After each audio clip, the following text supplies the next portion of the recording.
Hello students, welcome to this ethics class.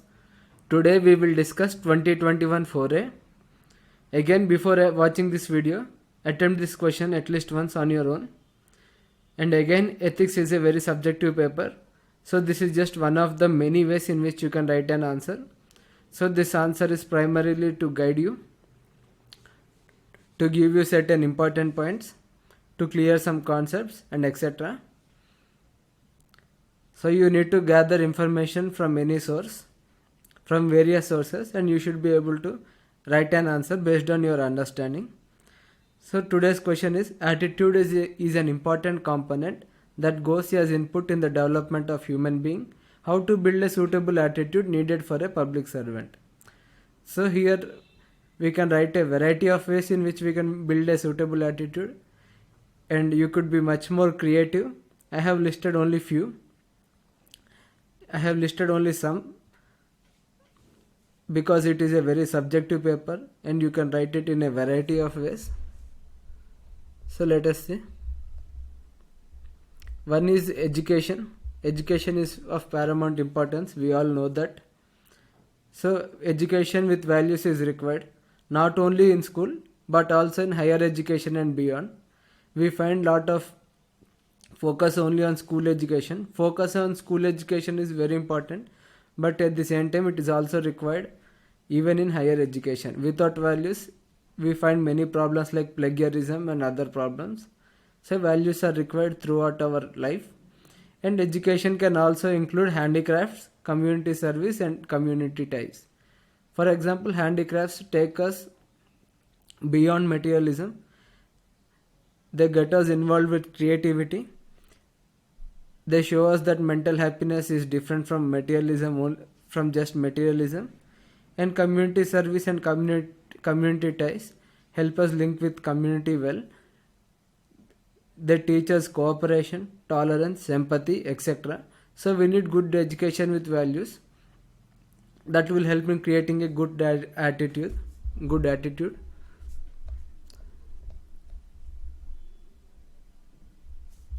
That is needed for a public servant.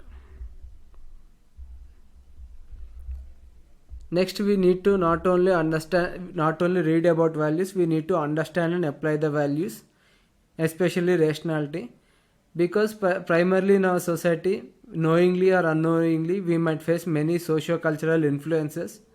Without knowing, we might have certain undesirable values.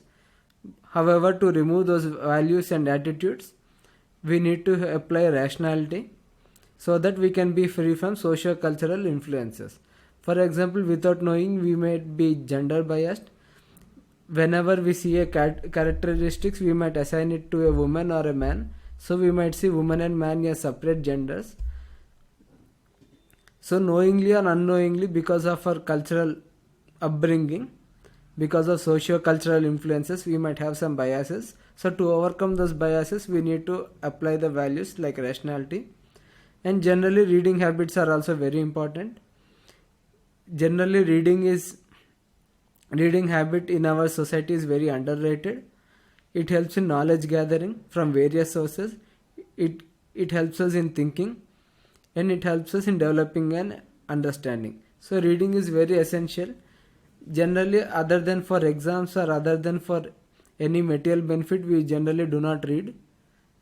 We generally think that reading is just a waste of time or waste of life, but it is not true. Reading helps us in many ways, through values, through thinking, through gathering more knowledge and developing our understanding. That also over time becomes enjoyable. It helps us in better navigating the society, and it helps us gaining an attitude that is suitable for a public servant. And next, social experiences. We need to have even social experiences, and we need to derive truth and reasonable conclusions from them. But again, even from social experiences, we cannot take away wrong conclusions or wrong emotions like anger or hatred, etc., or violence. We need to be able to derive truth and reasonable conclusions from them, and developing good attitude in parents, teachers and society. And if you see, parents and teachers are the most influential factors on children.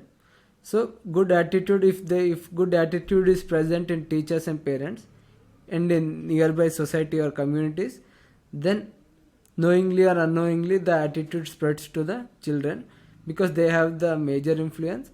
And primarily, since during childhood we might not have enough experience, enough knowledge or understanding to develop a certain attitude, but having a good attitude in parents and teachers helps us in understanding what a good attitude is. Otherwise we might be alien to good attitude. And uprooting uncontrolled materialism from society and economy. And ethical training and competence building in service. Even during service we can have training, either from recruitment exams to training at the start of the career, to midterm career trainings, to the lifelong career trainings. And linking and engaging with communities public servants serve. So this is also important. When we link with the communities we serve, then we would understand their problems more effectively, we would take their issues more seriously, we would develop empathy. It helps us in finding the right attitude. And civil society and social movements are also essential, because changes are required not only individually but also through socially. Yes, such social movements and civil society movements play a major role for change and right values and right attitude, because there are certain attitude like child marriages still take place, women are still given less control over finances or economic activity. And for such attitude changes we need social movements as well. We also need civil societies that work for social changes. And penalizing wrong attitude with disciplinary and legal methods and actions. And law is always there, laws and rules. So disciplinary actions and legal methods, they can help in penalizing wrong attitude. This is also a method that we adopt in our society. And removing avenues that enable wrong attitude, like we need to have administrative processes and practices that prevent wrong attitude, like transparency, decentralization, citizen feedback, social audits, objectivity, etc. in governance. So even such measures would prevent wrong attitude and encourage right attitude. So if we see, it comes to 137 words, and you can write a very, very different answer. It is a very subjective question, from the smallest point to the broadest point. From the narrowest point to the broadest point, you can write the answer in a variety of ways. So these are just some of the measures I have highlighted. That is legal methods, removing avenues that enable wrong attitude, social movements, linking with the communities, ethical training, focusing on parents, teachers and nearby societies, social experiences, reading, applying the values like rationality, and good education with values right from school to the higher education and beyond. So that is all. Thank you.